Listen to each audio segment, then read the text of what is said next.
ವಿದುಶ್ರೀ Shrimati KS Nagashree ಅವ್ರನ್ನ ವೇದಿಕೆಗೆ ಬರ ಮಾಡ್ಕೊಳ್ತೀವಿ. ಶ್ರೀ ಗುರುಭ್ಯೋ ನಮಃ. ಎಲ್ಲ ಸಭೆಗೆ ವಂದಿಸುತ್ತಾ ವೇದಿಕೆ ಮೇಲೆ ಉಪಸ್ಥಿತಿರುವಂತಹ ನನ್ನ ಎಲ್ಲ ಬಂಧುಗಳಿಗೆ, ನನ್ನ ಕಲಾ ಬಂಧುಗಳಿಗೆ ನಮಸ್ಕಾರ ಮಾಡ್ತಾ, ನಾನು ಹೇಳಬೇಕು ಅಂತಿದ್ದನ್ನೆಲ್ಲ 3 ಜನ ಹೇಳಿಬಿಟ್ಟಿದ್ದಾರೆ.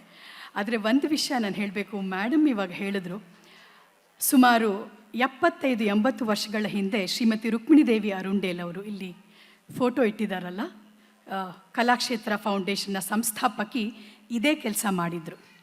ಬಡವರನ್ನೆಲ್ಲ ಕರ್ಕೊಂಡು ಬಂದು ಕಲಾಕ್ಷೇತ್ರಕ್ಕೆ ಭರತನಾಟ್ಯದ ಬಗ್ಗೆ ಗೌರವನೇ ಇಲ್ಲದೇ ಇರುವಂತಹ ಒಂದು ಪರಿಸ್ಥಿತಿಯಲ್ಲಿ ಈ ಒಂದು ಕಲೆಯ ಒಂದು ಮಾನ, ಒಂದು ಮರ್ಯಾದೆಯನ್ನು ಉಳಿಸೋಕ್ಕೋಸ್ಕರ ಆಕೆ ಆ ಕಾಲದಲ್ಲಿ ಗ್ರೇಟ್ ಲೆಜೆಂಡ್ರಿ ರುಕ್ಮಿಣಿದೇವಿ ಅರುಂಡೇಲ್ ಅವರು ಎಲ್ಲರನ್ನ ಕರ್ಕೊಂಬಂದು ನೃತ್ಯ ಹೇಳ್ಕೊಟ್ರಂತೆ.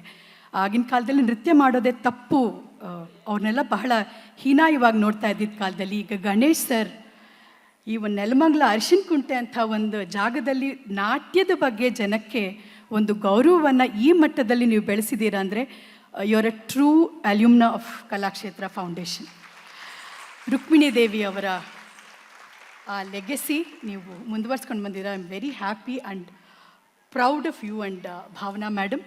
ಇವರಿಗೆ ಎಲ್ಲ ರೀತಿಯ ಸಹಕಾರ ನೀವು ಕೊಡಬೇಕು. ಮಕ್ಕಳು 10th ಬರ್ತಾರೆ, 2nd PU ಬರ್ತಾರೆ, it's all part of life. Dance ಕ್ಲಾಸ್ನ ಬಿಡಿಸ್ಬೇಡಿ. ಓದೋದ್ರ ಜೊತೆ ಲಲಿತ ಕಲೆಗಳನ್ನ ಅವ್ರು ಅಭ್ಯಾಸ ಮಾಡಬೇಕು.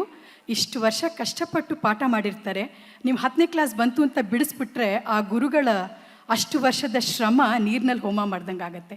ಪೇರೆಂಟ್ಸಲ್ಲಿ ಇಷ್ಟೇ ರಿಕ್ವೆಸ್ಟ್, ಮಕ್ಕಳು ಓದ್ತಾರೆ, ಅವ್ರಿಗೆ ಎನ್ಕರೇಜ್ ಮಾಡಿ. ವಾರದಲ್ಲಿ 3 ದಿನ ನೃತ್ಯ ಕಲಿತ್ರೆ, ಸಂಗೀತ ಕಲಿತ್ರೆ ಯಾವ ರೀತಿಯ ಹಾನಿನೂ ಅಕಾಡೆಮಿಕ್ಸ್ಗಾಗಲ್ಲ. ಅದಕ್ಕೆ ಇಲ್ಲಿರೋರು ಎಲ್ಲರೂ ಸಾಕ್ಷಿ.